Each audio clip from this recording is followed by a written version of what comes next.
देखु राजनीति गोटे सेनसेक्स भाया प्रदीप पाणिग्राही विजु जनता दल अमल नवीन पट्टनायक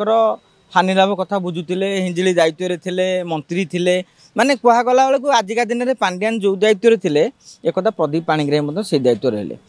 तेणु आपड़ से दिन पावर को आज पावर को हिसाब करेंगे ताल निश्चित भाव में आपंकर कमी कि मु गोटे उदाहरण दूची गत 3 वर्ष तले प्रदीप पाणिग्राही कौन पावर थिला बीजेडी जड़े सस्पेंड नेता थिले तांको विरुद्ध रे मामला थिला सी जेल जाइथिले तांको परिवार लोक हैरान रे पका जाउथला ता माने से मानसिक उद्वेलन भितर जाउथिले एवं आगामी दिन से जानिथिले बीजेडी तांको टिकेट दबो नाही तेणु से भली क्षेत्र में तांको राजनीतिक भविष्य अंधार हो जाइतला जदि आज स्वाधीन भाव में से लड़ू थांते जीति थांते कि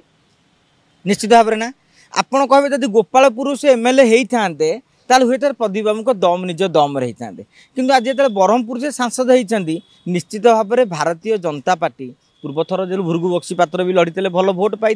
भारतीय जनता पार्टी भी गंजाम जिले में भल प्रदर्शन करपणकर ब्रह्मपुर नहीं आस्का मैंने बीजेपी हावा मोदी लोकप्रियता और सेठाकार राजनीतिक समीकरण आधार में प्रदीप पाणिग्राही बाजीमात कर तेणु निजर संगठनटा गोपालपुर भितर थिला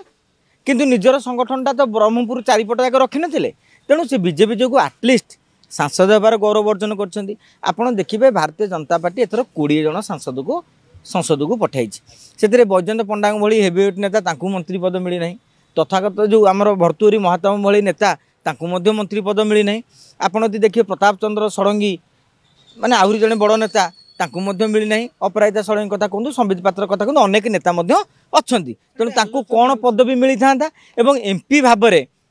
जितेबाला से एमएलए न थांते ये एकमात्र एमपी था निश्चित भाव में पाखे समझे हाजिरा पकाते गोपालपुर तुम विधायक थे एवं गोपालपुर विधायक जे मंत्री तेणु से भली क्षेत्र में आपड़ जदि माने जदि से भावुवे मुझे तो भावुनी सी भावुवे बोली आम राजनीतिक दृष्टि चर्चा करुवा मुझे जाने प्रदीप पाणिग्राही तो कौन खराब ना आउ अलड़ा कौन ठेसा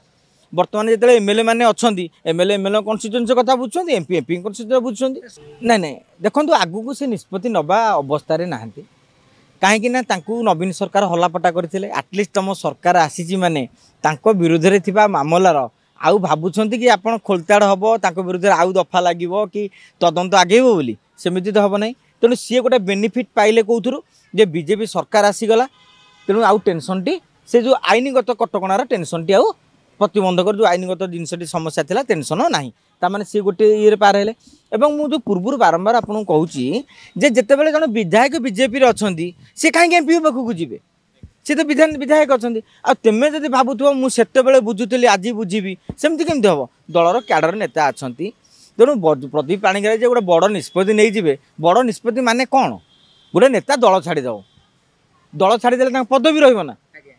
जड़े सांसद भाव में इस्तफा देले तो पदवी रही तेणु आप भावुं जे जो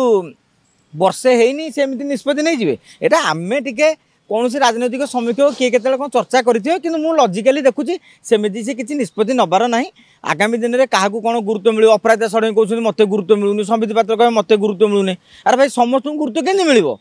दलर तो जड़े मुख्य भाव मोहन माझी उपमुख्यमंत्री 2 जन रहिले मंत्री रहिले तुमर बर्तमान जब देखा जाए प्रोटोकॉल दृष्टि तुम बहुत तले अच्छ आ गुरुत्व मिल आगामी दिन में आप देखिए बीजेपी सांगठनिक पुनर्विन्यास होउची पुनर्विन्यास